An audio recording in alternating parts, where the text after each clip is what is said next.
Before we get into it, I'm doing a massive giveaway, and the giveaway ends when I reach 1 million subscribers. Just subscribe and you're automatically entered, and I'm going to be giving away 100 prizes to 100 people. So subscribe and you're entered. What is up everyone, welcome back to a brand new video. So in this one I'm going to be showing you guys some survival tips that may save your life one day. Now the average human lifespan is around 80 years, and in that time you'll probably find that you are in some life-death situations. At least one of you watching this video in the next few years will be put in a very serious situation, and one of these tips could potentially save your life. So sit back and enjoy it, leave a like on the video, and I really hope you enjoy it. If we reach 1,000 likes I'll do this again, and don't forget to subscribe to enter the giveaway. Anyway, these on this list are very helpful. We're going to be showing you how to escape a sinking car when it drowns in like a river or something, and we're also going to be showing you what to do in a fire hazard situation. So sit back, relax, and I'm going to teach you a few things you probably didn't know about your everyday uses of objects that will potentially save your life. Let's get into it. There are only certain people who don't know what a fire is. These people are either babies or live in a very underdeveloped part of the world. Now you may know what a fire is, but do you know exactly what to do if there is a fire? Now you may presume that the fire escapes and everything else may be the simplest way to get out of a fire, but it might not be as simple as that. So I'm going to run through a few tips that will help you escape a fire if one was to ever break out in your house or in a building. So what you may want to do is, first of all, try not to panic. Now when a fire alarm goes off, you may not know it's real because a lot of places actually put in place false fire alarms.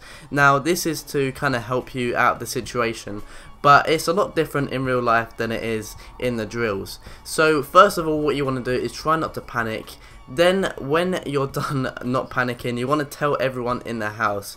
If you are in a house, you want to just tell people who are asleep or whatnot, and then you want to do some pre-planned escape routes to get everyone out of the building as soon as possible. Now some parts of the house may be blocked by the fire, so you have to maybe find an alternative route that may be going out of a window or whatnot. And also this next tip is very useful. So you want to try and stay on the ground where the air is the cleanest. Up in the air, about average height, about 5 foot, the air is quite toxic and hard to breathe, so it's easier to crawl on the floor as well. Also be sure to feel doorknobs before you actually open the doors, because if they are hot it means there is a fire on the other end of the door. So this is very useful to know if there's a fire and how to deal with it, and hopefully this would have helped in your everyday situation. Also another thing I'd like to actually kind of say is that the fire exit signs actually shows a guy running for some reason, even though in school and in lessons you're told not to run in a fire. So I'm not sure what the deal about that is. Let me know in the comments. Now while aboard a flight, people's worst fear is for the flight to go wrong. A lot of people don't like flying. I know numerous people who hate flying on aeroplanes. I personally love it because you're in a really cold country like I am, England, and then you go to a hot country and the transition is amazing. But a lot of people don't like it for the fact that it's a very scary experience, and I won't blame them for thinking that. But if the worst does happen and you are asked to brace yourself in an airplane, then you should definitely apparently do that. Now a lot of people have been apparently saying that the brace yourself position does not work, because a lot of people say that airlines use this so they're not sued and it kills you faster, which is a very morbid thing to actually propose, and it's very dark in that way. But apparently research has actually said that in 1989 there was a flight where one person was awake during the flight and he did the new brace yourself position, and he was one of the only survivors of that airline, which kind of proves that it does sort of work in that way. Anyway, there are many other brace yourself positions as well, and yeah, this was just a little tip if you were wondering whether or not to do that. And also when your plane does go down, there are kits and whatnot underneath your seat to help you as well. Also, while your ship is landing, if it is in water, what you want to do is hang on to the nearest piece of debris and try and round up as many people as you can, because you want to kind of float to the nearest island or whatnot, whatever there is, and hopefully you reach land as soon as possible.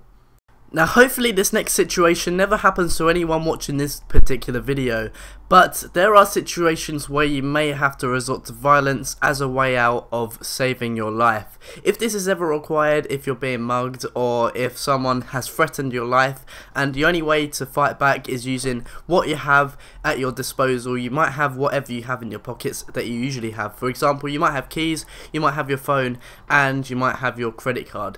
Now out of these, the most useful thing you can do is pull out your keys. Now unfortunately, due to research, using your keys as like extra knuckle like work, as you can see in this picture, apparently doesn't work. What you're better off doing is holding it so one of the blades of the keys actually comes out to the side. This is a more effective weapon, and I say this, God forbid this ever has to happen, but unfortunately we do get into a situation where sometimes we have to defend ourselves, and if you do get into one of those situations, this is the best way to do so. Now I really know that this doesn't happen often, but I just want to inform you guys just in case you do get into one of these situations, and yeah, hopefully you come out on top because of this video if you're watching right now. Fortunately enough, many countries aren't warm enough or cold enough to hold a bear in its climate. If you are in some of these places though where grizzly bears can come out to attack, then you will after this video know exactly how to defend yourself. What you must do is possibly very difficult unless you know these tips. One very important tip is to actually buy something called bear pepper spray. And as this kind of can save your life, it's definitely worth a buy, especially if you're near an area full of grizzly bears. As with the grizzly bear, bear pepper spray should be the first line of defense in a bear attack. But if you don't have this, then these are very good tips to help you stand up against yourself in a bear fight. Stand your ground and make lots of noise, as black bears often bluff when attacking, so they actually kind of look for weakness. But if you seem to stand your ground, then you look tough, and they don't want to fight you because they might be in for a challenge, and not only might they lose, they might also die as well. Also, your first instinct might be to climb a tree, but if you're against a black bear, they can also climb trees as well. And finally, don't try to outrun it. Instead, as your last resort, you should probably try to fight back, because they are very much faster than humans.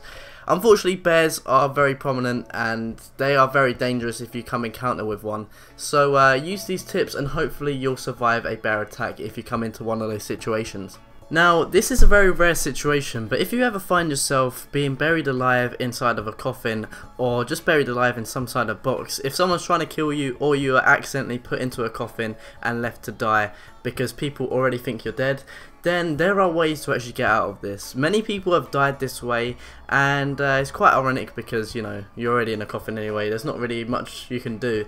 But yeah, what you do in this situation is, if you have a shirt on in the coffin, you take your shirt off, you take your sleeves out of your arms, but you leave the top bit where your head is, you leave the neck bit on, and you tie it around past your head. Now this is going to make sure that any soil doesn't get into your face, so you can't breathe later into this little tutorial.